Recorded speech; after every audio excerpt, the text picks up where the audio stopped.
pessoal, aqui é a Thalita e bem-vindos à Casa da Coruja. E hoje a gente vai falar sobre o livro Não Vai Acontecer Aqui, do Sinclair Lewis.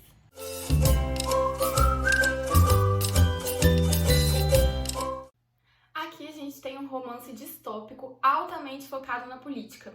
Ele foi publicado em 1935, quando o fascismo estava ganhando força na Europa.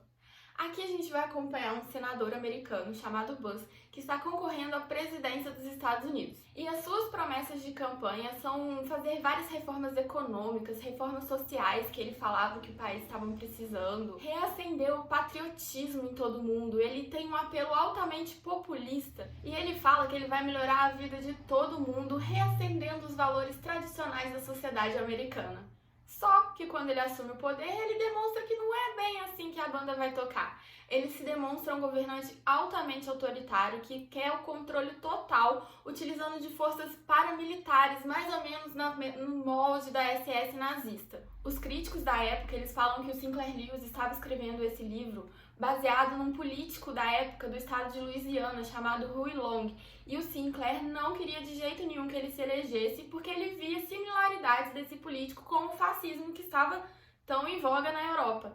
Então ele fez esse livro para demonstrar como seria uma política governada por esses governantes autoritários e para desestimular, para tentar impedir a eleição do Long nessa época. Só que antes do livro ser publicado, o Long acabou sendo assassinado, então ele não teve tantos efeitos na política do Long, mas podemos dizer que esse livro aqui pode nos fazer pensar as políticas de até os dias atuais. Esse livro ele é dividido em duas partes. Na primeira parte a gente vai acompanhar a eleição do Buzz.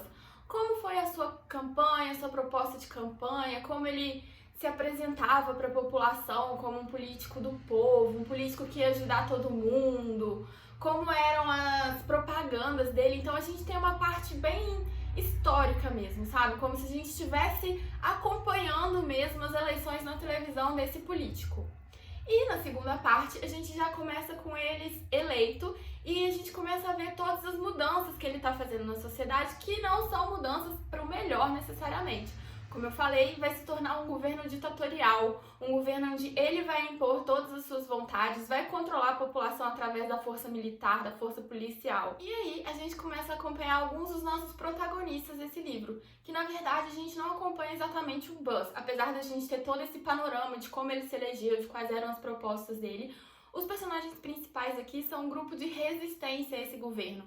São jornalistas, professores e todos eles vão tentar derrubar o Buzz do poder. É muito interessante acompanhar toda essa estratégia política de eleição, como ele vai enganando mesmo a população, se mostrando como aquele cara bonzinho, como aquele cara que vai trazer o país de volta ao seu melhor estado, e que quando ele assume, ele simplesmente esquece completamente tudo aquilo que ele falou antes e governa do jeito que ele bem entender, do jeito que ele acha que vai ser bom pra ele.